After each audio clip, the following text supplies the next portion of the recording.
بسم اللہ الرحمن الرحیم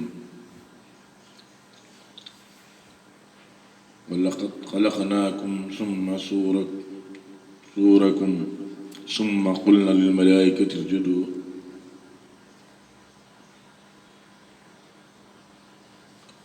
آدم فَاسْجُدُوا إِلَّا إِبْلِيسَ۔ جب ہم نے تمہیں پیدا کیا، پھر تمہاری صورت بنائی، پھر ہم نے فرشتوں کو حکم دیا سجدہ کرو آدم علیہ السلام کو۔ پھر فرشتوں نے سجدہ کیا لیکن شیطان نے نہیں کیا۔ شیطان نے یہ کہا کہ وہ میٹھی سے بنے ہوئے ہیں، میں آگ سے بنا ہوا ہوں۔ اللہ کے حکم کو اس نے نہیں مانا تو اللہ نے اسے مردود قرار دیا۔ پھر جب حضرت سیدنا آدم علیہ السلام کو، حوا علیہ السلام کو اللہ نے جنت میں رکھا، جنت میں کچھ دنوں کے لیے، تو اللہ رب العزت نے حکم دیا کہ فلانی فلانی چیز مت کھاؤ، اس درخت کا پھل۔ پھر شیطان نے ان دونوں کو بہکایا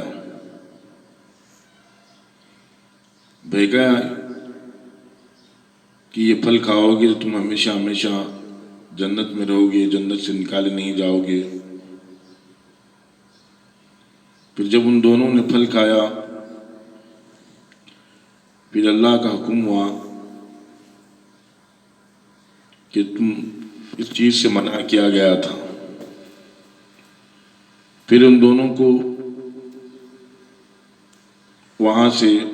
اللہ پاک نے جنت سے نکالا، پھر آسمان سے دنیا کے اندر بھیجا اور فرمایا کہ تم ایک دوسرے کے دشمن ہو۔ پھر فرمایا کہ دنیا کے اندر جاؤ اور مختصر سا دنیا کا فائدہ، دنیا کے اندر مختصر سی زندگی کا فائدہ اٹھاؤ۔ پھر حضرت آدم علیہ السلام نے اللہ سے کچھ کلمات سیکھے تھے۔ پھر آدم علیہ السلام نے دنیا میں آنے کے بعد میں اللہ سے رو رو کر ان کلمات کے ذریعے توبہ کیا۔ پھر اللہ رب العزت نے ان کی توبہ قبول کی۔ پھر اللہ رب العزت نے انہیں 1000 سال کی زندگی دنیا کے اندر عطا فرمائی۔ پھر اسی طریقے سے فرمایا کہ شیطان کو انسان کا دشمن، کھلا دشمن بتایا گیا، کیونکہ اس نے حضرت آدم علیہ السلام اماں حوا کو بہکایا تھا، بہکا کر جنت سے نکالا تھا۔ یہ شیطان جو میرے بھائی و دوستو، ماں باپ یعنی ہمارے جنت سے آدم علیہ السلام حوا کو بھگا کر نکالا، اسی لیے اسے دشمن قرار دیا کہ آدمی اپنے آپ کو اللہ کے حکموں پر اور نبی کے طریقوں پر چلانا چاہیے۔ پھر آدم علیہ السلام کے بعد میں مسلسل انسانیت کا سلسلہ چلا۔ جب آدم علیہ السلام دنیا میں تھے، ان کی اولاد ایک اللہ کی عبادت کرتی تھی، ایک امت تھی،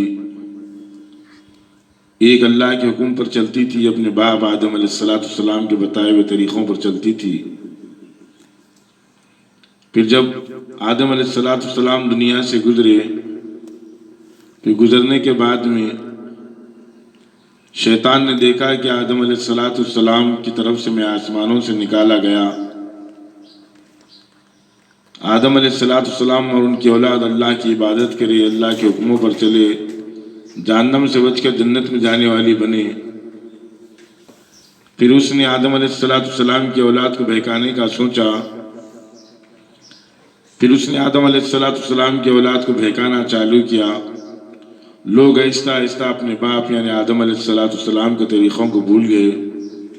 اللہ کے حکم کو بھول گئے، لوگ آہستہ آہستہ بت پرستی کی طرف آ گئے،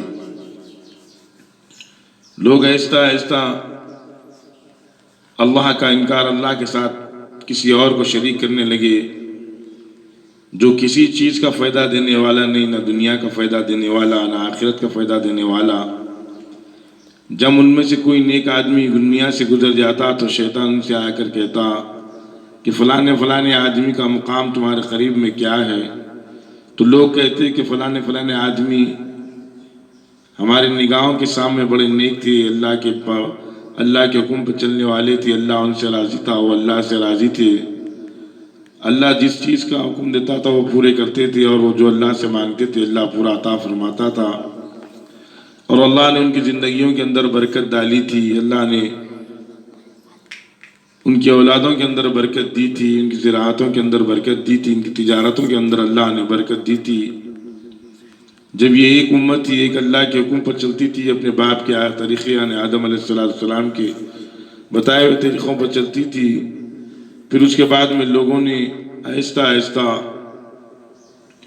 اپنے اللہ کو بھولنے لگے، اپنے باپ کے طریقوں کو بھولنے لگے، کفریت پہ آنے لگے۔ پھر اللہ رب العزت نے اتنا کفر کیا کہ فرمایا کہ سب سے بڑا ظلم اللہ کے ساتھ میں کسی کو شریک کرنا ہے۔ یہ لوگوں نے بڑا ظلم کیا شرک کر کر اور اللہ کو بھول گئے۔ پھر اس کے بعد میں اللہ پاک نے انبیاء علیہ السلام کا سلسلہ چالو کیا۔ انبیاء علیہ السلام کو انہی میں سے بھیجا، انہی لوگوں میں سے بھیجا، انسانوں میں سے بھیجا۔ اگر آدمی انبیاء علیہ السلام کو فرشتوں میں سے بھیجتا تو انسان دیکھتا کہ فرشتوں کو کچھ بھی حاجت نہیں ہے دنیا کی، نہ کھانے کے مجبور ہے، نہ بیمار ہوتے، نہ ان کو موت آتی، تو صاف انسان کہتا کہ اگر فرشتے آ کر کہتے کہ تم اللہ کے حکموں پر زندگی گزارو، نبی کے جو طریقے بتائے اس پر زندگی گزارو، تو صاف یہ لوگ جواب دیتے کہ آپ تو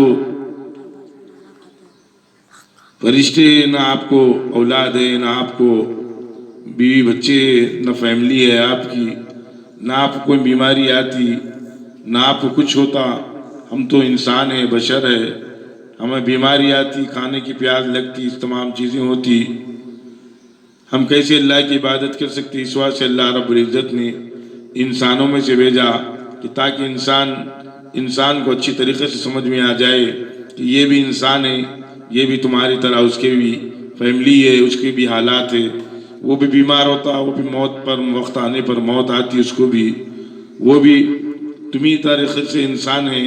پھر انبیاء علیہ السلام آتے، لوگوں کو سمجھاتے، جو لوگ انبیاء کی بات کو مانتے اللہ پاک ان کو دنیا اور آخرت میں کامیابی کے بلندیوں پر پہنچاتے، اور جو لوگ ملک مال کی حسد تکبر کے اندر رہ کر انبیاء کی بات سے انکار کرتے اللہ ان کو تباہ اور ناش کر دیتے۔ جو اللہ نے مال دیا، صحت دیا، عافیت دیا، بادشاہت دی، لیکن اللہ کے نبی کی بات کو نہیں مانا، اللہ کا باغی ہو کر اپنی زندگیوں کو گزارے گا، تو اللہ رب العزت سب کو چھیننے پر قدرت رکھنے والے، بادشاہتوں کو ختم کرنے پر قدرت رکھنے والے وہ اللہ رب العزت۔ آپ کتابوں کو اٹھا کر دیکھ لے، قرآن کو اٹھا کر دیکھ لے، انبیاء علیہ السلام آئے، اپنی اپنی قوموں کو دعوت دیا، جو قوم نبی کی بات کو مانی اللہ پاک نے دنیا اور آخرت کی بھلائیوں کو ان پر پہنچا دیا، اور جو نبی کی بات کو نہیں مانا چاہے وہ نبی کا بھی رشتہ دار کیوں نہ ہونے دو اللہ نے اسے بھی پکڑ لیا۔ اللہ کے پاس میں کوئی رشتہ داری نہیں چلتی، کوئی خاندان اور کوئی نسب نہیں چلتا، کوئی گورا اور کوئی کالا نہیں چلتا، کوئی بادشاہت، کوئی مالدار، کوئی غریبی نہیں چلتی، اللہ کے پاس میں تقویٰ چلتا ہے۔ جو جتنا اللہ کے قریب ہوگا، اللہ کا تعلق اس سے اتنا قریب ہوگا۔ آدمی کو چاہیے کہ اپنے آپ کو اندر دیکھ لے کہ میں روزانہ میرے اللہ کی کتنی عبادت کرتا ہوں، میرے اللہ کا کتنا نام لیتا ہوں، جس اللہ نے مجھے دنیا میں پیدا کیا، انسان بنایا، انسان بنا کر اتنا بڑا احسان کیا، اشرف المخلوقات بنا کر اتنا بڑا احسان کیا۔ اللہ پاک مجھ کو اور آپ کو اس بات کو سمجھا دے اس بات پر عمل کرنے کی توفیق عطا فرما دے، اپنے نبی پاک صلی اللہ علیہ وسلم کے طریقوں پر چلنے والا بنا دے، اللہ کے حکموں پر چلنے والا بنا دے۔ آمین، الحمدللہ رب العالمین۔